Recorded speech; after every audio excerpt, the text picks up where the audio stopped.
embeera gyobaddemu ebadde elabika,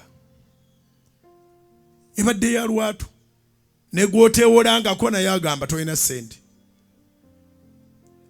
ne gw'otolina kye wali omusabye naye agamba toli bulungi.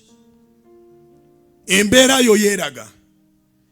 Kati ansa yeeno, obanga sitaani kye yakola tewagenda ng'okirangirira, wabula kyeraga kyokka, naye Katonda kyagenda okukola weesirikire. Kubira Mukama engalo ez'amaanyi obanga amagezi gazze zikubire waggulu mu linnya erya Yesu. Ngambye nti naye Katonda kyagenda okukola weesirikire. Abakuyita omwavu sigwa bagamba nti ndi mwavu, abakuyita atalina sigwa bagamba sirina.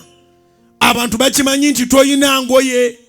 Katonda bw'akuviirayo engoye ne ziwera gwe zirika, buli lunaku yambala olugoye lw'olunaku lwalwo, bo bagenda kwogera bokka, bagenda kwewera obujulizi. Somebody shout hallelujah.